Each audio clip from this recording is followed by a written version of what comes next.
Sheila, it is a pleasure to have you on Transform Your Workplace. Thanks for coming on the show. Yeah, thanks so much for having me, Brandon. I love how actionable all your stuff is.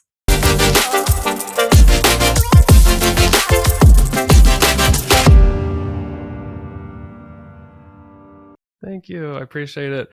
Well, we're going to go like deep and specific in a certain area. I've talked about this on the show one time and probably loosely mentioned it throughout other episodes, but we're talking about the neurodivergent people here and really accommodating them for the workplace. So let's bring everybody to kind of a foundational baseline, maybe explain what neurodivergence is and just why it's important for us to understand this group of people. And, we'll start there.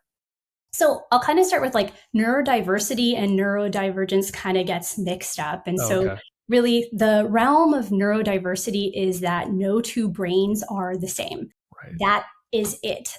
And so there's a term called neurotypical, which you would compare to a person who is neurodivergent. And so the neurotypical brain is supposed to be like average, but like it's not better than, it's not normal, even though that's kind of like the world that we function in. Yeah. So just like somebody who's not necessarily diagnosed with a particular neurodivergent diagnosis, like ADHD, ADHD, autism, yeah, yes, right. Okay, yeah, good. yeah. So, why do you think, like from your own perspective, why is it important for leaders and other people in the workplace to really understand what this is all about?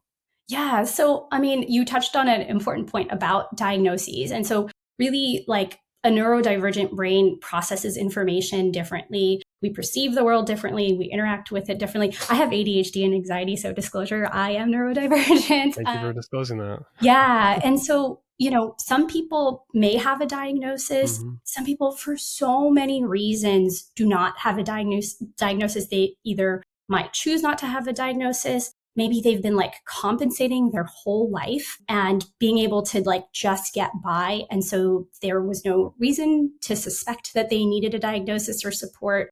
There's so much stigma. Like, everything I'm talking about works in the world outside of work and 100% is related to work because in the workplace, you think of like intersectional identity. So we know this as a fact that people of color are already paid less. They have less leadership opportunities. And then you add ableism to the mix. And so that that compounds the discrimination. And so if somebody is diagnosed, then, the ADA, Americans with Disability Act, actually covers them, making sure that they're not facing discrimination at work and there are reasonable accommodations. So like, that's just like your workplace 101 by law, you have to provide accommodations. Right. But think about all the people that maybe aren't diagnosed for various reasons. Right. They exist. How are you supporting them at work? Yeah, it's wild that you bring that up because I'm sure there's people that have maybe in 30s and 40s and they've never been diagnosed, but there's probably something off. In fact, I remember reading a story about a month ago. I'm a big NBA fan, and I remember Tony Snell, I think it's Tony Snell, came out and said, just diagnosed with, I think it was autistic or somewhere on the spectrum. And he's like, it explains so much. Yeah. So imagine like in the workplace, I mean, the NBA is very complicated, hard workouts, just very competitive. Imagine what he probably went through in the workplace.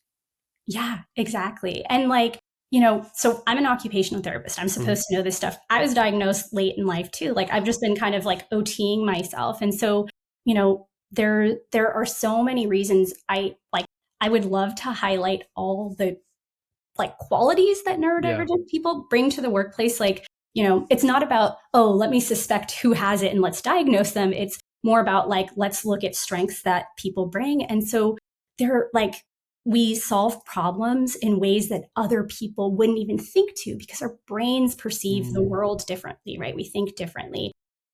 Think about the people that should be getting support and accommodations and aren't. And so like, again, this is huge, especially since the onset of COVID, so much turnover, people calling out sick, people showing up to work, but like the term presenteeism, right? Like they're showing up to work, but they're not able to put in what they're supposed to be doing. And so there's this big push for inclusion, but neurodiversity is like barely being touched.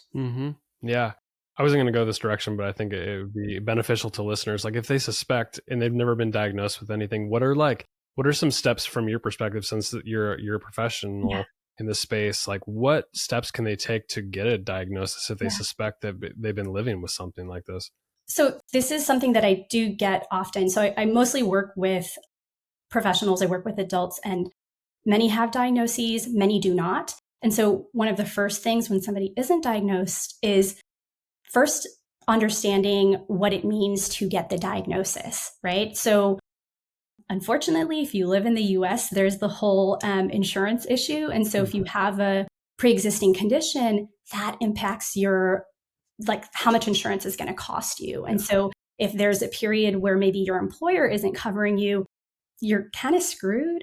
So Right. there are many reasons, like people really need to weigh if they want to get diagnosed or not. That's kind of where I start. Yeah. But if you do want to get diagnosed, starting obviously depending on your insurance with your primary care physician, there's neuropsychological testing that gives you like really detailed information. Psychiatrists can also diagnose. It kind of depends on what you're looking for, right? Some people might be looking for medication treatment. Some people might just, like we talked about, like just want to kind of reinforce, I know something's up and I've been dealing with it. Maybe there's some supports I don't know about. So, starting with your physician, seeing if the best route is maybe going to a psychiatrist or a neuropsychologist that can give like long, detailed report that requires quite a bit of testing. And it's not always covered by insurance. So that's the problem. Yeah. Thanks for sharing this. It's all very complicated, can be expensive. And because the resources are not as, there's not a lot of supply of people like you and psychiatrists, and there's a long waiting list. So I would encourage people, if they suspect something, get in right away if they can. Yeah. So, from your perspective, shifting this to the workplace, as an occupational therapist, what are some of the key challenges neurodivergent employees would face? So, like, this is assuming they have a diagnosis, they know they have something going on, whether it's ADHD, on the spectrum. When they transition, some employers are bringing people back to the workplace. They maybe have been comfortable at home. They can hide some of these issues that they have, but they come back to the workplace. What are some of those key challenges? Yeah, so there are a lot, and you nailed it with coming back to work. So that lack of flexibility, if you are returning to the office, communication styles change, right? Like if you're remote, there's a lot of asynchronous communication, so it's kind of on your own time. And if you're having to be in meetings, all of a sudden the captions are gone if you're used to being on Zoom, right? Right. And you're kind of expected to be there. So maybe a recording is not going to be available and you're not able to take a break when you need it. Often there's like more meetings. That's a problem for a lot of people. And so within communication styles, like when you're looking at either presentations or how things are communicated, sometimes there's like maybe too much information or too much talking, and you can't mute people out. You can't step away. You can't find a written way of viewing communication or transcripts and things like that. So all of these things that we didn't even realize were accommodations that were already in place are disappearing. And it's not just neurodivergent people that can benefit from it, right? It's all of us can benefit from these opportunities. And so I would say kind of the communication, lack of flexibility are probably some of the major ones. And also just the space. Offices have fluorescent lights. They cause non-neurodivergent brains to have headaches, nausea, fatigue, difficulty concentrating. Like there's how many people have offices, right? So like all that foot traffic, sound, light, like smells, decor. When you had your own space, it was the way that you needed to function. And now you're like having to deal with everybody else without an opportunity to pause. Right. My son has he's always been sensory overload. And so we're always cognizant of loud noises and stuff. And I imagine adults who have this same issue in the workplace are hearing footsteps and noises and people talking, what that does to them. It's got to be so distracting. Yeah, it's a lot. I mean, it's it's information overload, right? So there's just a lot of fatigue and there's not much compassion for that. If that's not something that's a problem for you, you don't recognize how draining. So it's like if you are an introvert and you're forced to do these like social events and icebreakers, think about how much that takes out of you. So now imagine you have to like discern sounds and like discern what information is important. And so, whether you have a sensory processing disorder or, you're on the spectrum or ADHD or any of like the many, conditions that are within that category, like just the different sensory inputs can be problematic, and then even more heightened and overwhelming when you've found kind of this safe space to not have to deal with it on a daily basis. Your system's readjusting to it. Yeah, and then going back to that first question I ever asked you, which is like, why do we need to understand this? It's quite frankly, it's like compassion and understanding of what they're going through, because for a neurotypical person, they don't understand what it's like. They've never lived with it. So if we can have some empathy and compassion, then we could probably get closer to accommodations in the workplace, right? Yeah. And it's, I mean, we said there are a lot of people that don't even know that they have it. So you might not know which one of your colleagues might be neurodivergent, or they may not even know, right? And so like, why not take some extra steps and like create this more inclusive environment? Most of these accommodations, the kind of generalized ones, they benefit everybody. So it's like, why not do it? Yeah. What are some of those accommodations that you recommend? Yeah. So, I mentioned kind of that sensory overload. And so having sensory friendly spaces, because you can't retrofit your whole office, right? But if you could have a space maybe with like dim lighting or an opportunity to dim lighting, a place to kind of reduce stimuli, it would be so awesome if you maybe talked to an occupational therapist and had some things in there like fidgets and weighted blankets and things that can be really soothing. And so, somebody can take like a 5-minute break, decompress, and get back to what they need to do, or maybe even quietly work in that space. Communication, I think, is huge. And again, this is like for anyone would benefit from. Can you vary modes of communication so that there's like, again, asynchronous methods? So can people have access to notes or recordings or captions or transcripts of meetings? I love this. Get to the point in meetings, right? Like cut out that fluff, set clear expectations either for people's job, have agendas for meetings. Like, doesn't everybody love that structure? Yeah. Right? A nice thing to do, that's for sure. Yeah. So, because it's like, again, if you are like paying attention to absolutely everything and a lot of it is blah, blah, blah, it's draining you, right? Again, this is something that works for everybody between peers and managers. Opportunities for checking in, opportunities for giving feedback, making those anonymous if possible, because, again, like culturally and just with people's different upbringings, we have different modes of like what we're comfortable with, different boundary setting, different ways of communicating our needs.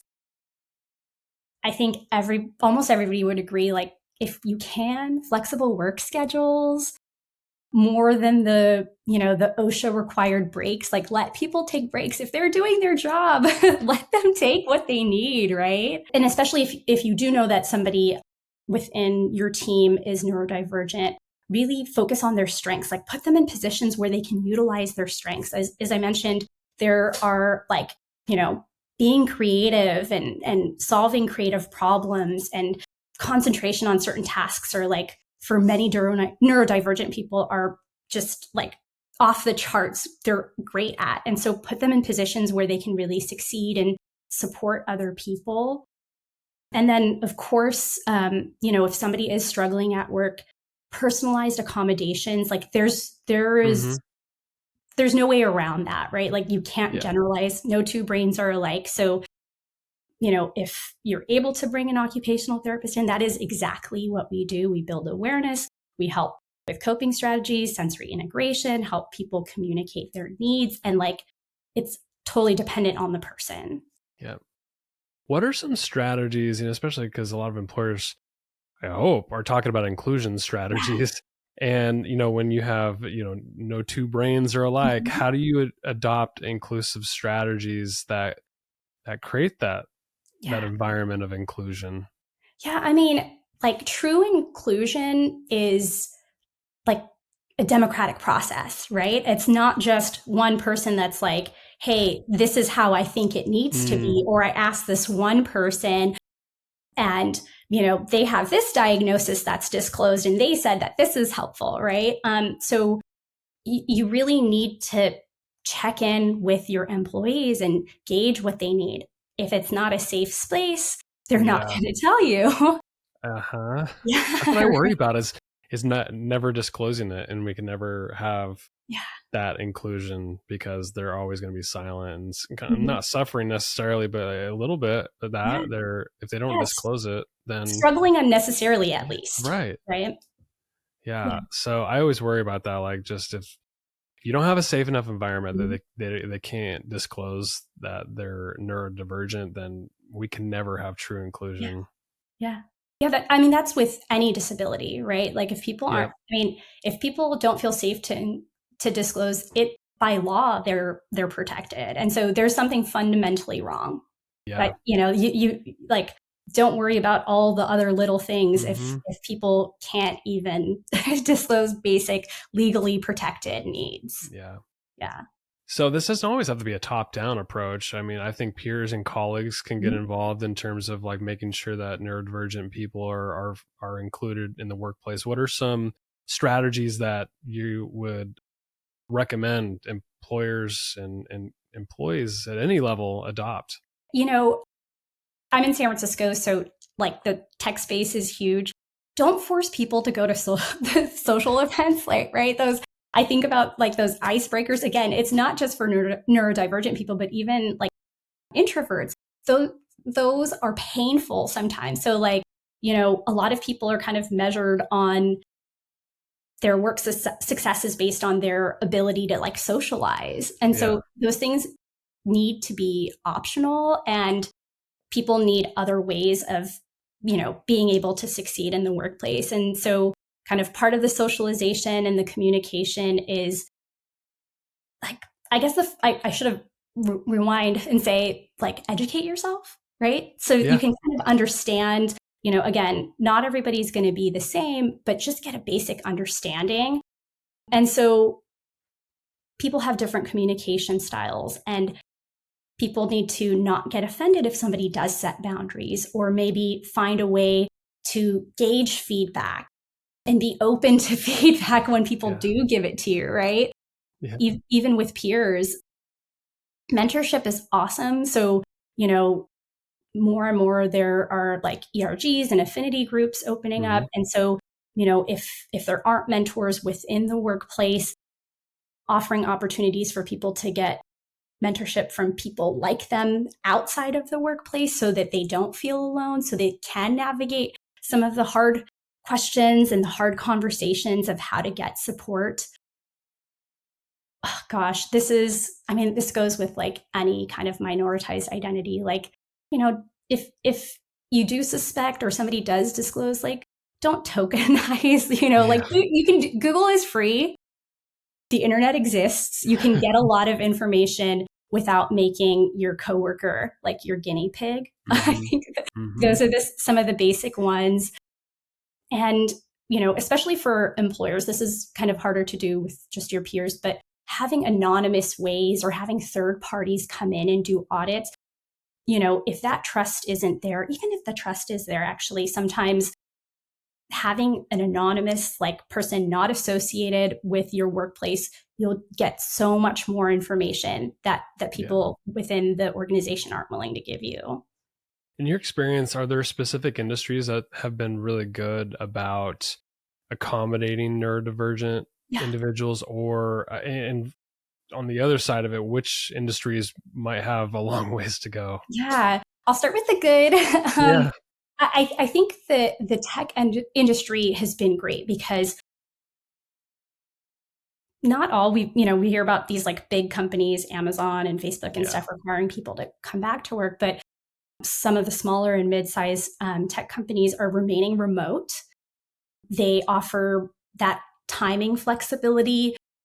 I've seen some companies, this was pre-pandemic, that did have those open workspaces, which most of them do, have some workspaces for either people that requested them or needed them, and you don't really need to like sign in. So having that kind of quiet space, we see these nap pods and stuff available.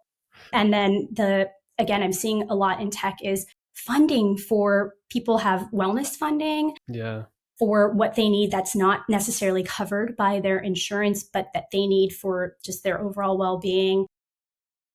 Funding for whether it's in your home office or in your office to get any equipment that you need to be able to do your job well.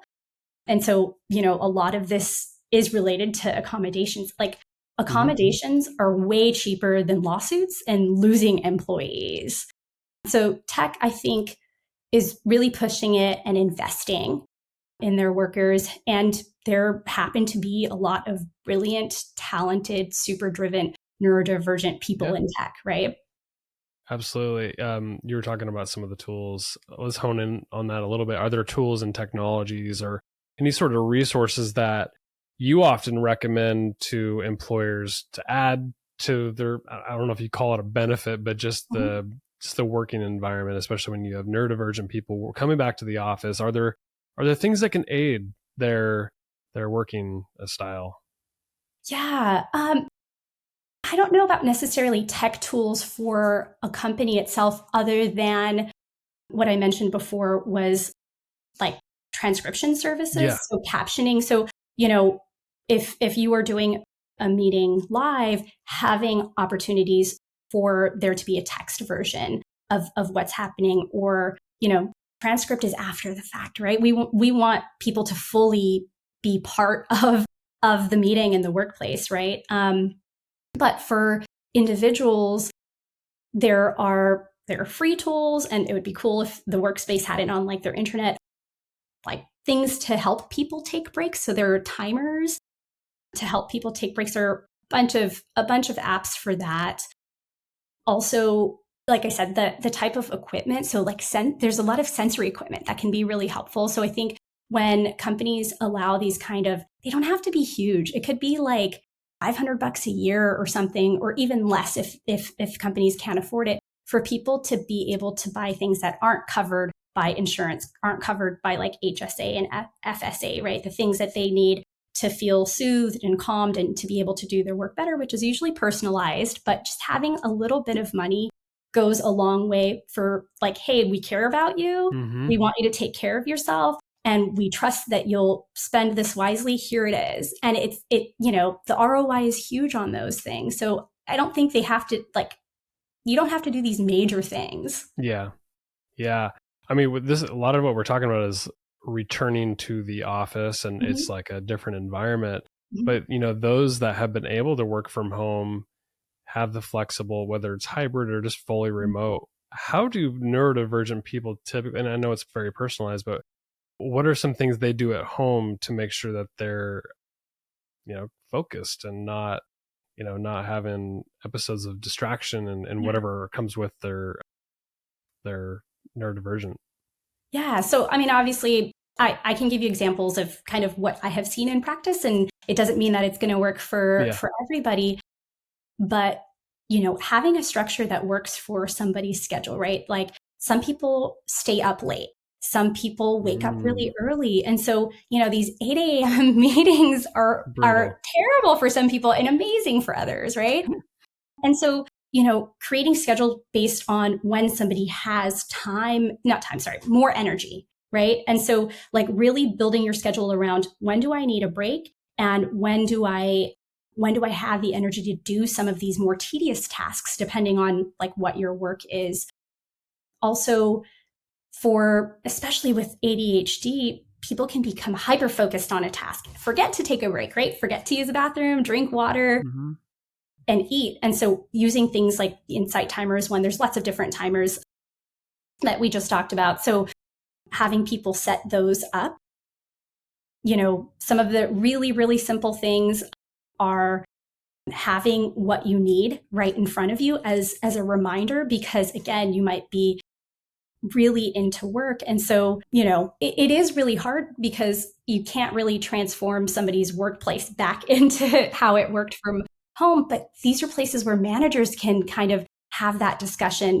It doesn't have to be a therapeutic process. It could just be like, hey, how's it going? Do you think this transition is working well for you, or is it hard? I've heard you say this too. I've heard quite a few people talk about giving a number, right? It's not just a number on how you're feeling, but how the transition is going, and then exploring, well, what worked for you? How do we make it work here for you, right? Yeah.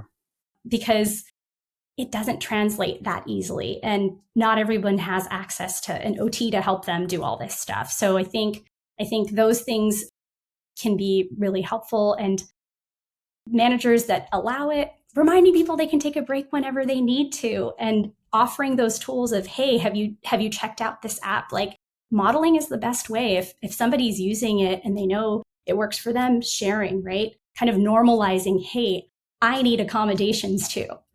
Yeah.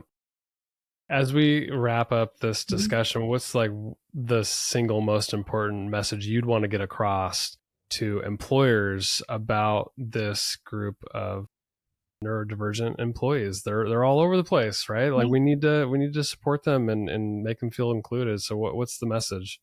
Yeah. So I think it's important for everyone to recognize that we all learn, think, communicate, and thrive differently. And so neurodivergent employees have a lot to offer workplaces. And so I think that any employer that is truly committed to being inclusive, truly committed to building, a safe and compassionate workplace, needs to take action. And it's, unfortunately, business is all about how are you going to help the business, but it's going to help the business. It's going to help the organization succeed. And along the way, you can help really all the people in it, the neurodivergent and neurotypical. Sheela, it's been a fun conversation. Where can people learn about what you're up to? You're out of the San Francisco area, so how can people get a hold of you? Yeah, so a couple of different places. So if there's a professional looking for occupational therapy services in California, you can learn more about what I do, all my socials with lots of information at otbayarea.com. And then for employers or anybody kind of looking for that workplace support, I have all my information and resources at wellworksconsulting.com. It's kind of wonky. We'll put it in the show notes. Okay, thank you. Yes. And then I have a workplace neurodiversity survey. So if you want to take part in that, I'll be sharing some best practices of what workplaces are already doing so that others can kind of model and hopefully follow along. My guest today has been Sheela Ivlev. Thank you so much for being part of the show. I appreciate you.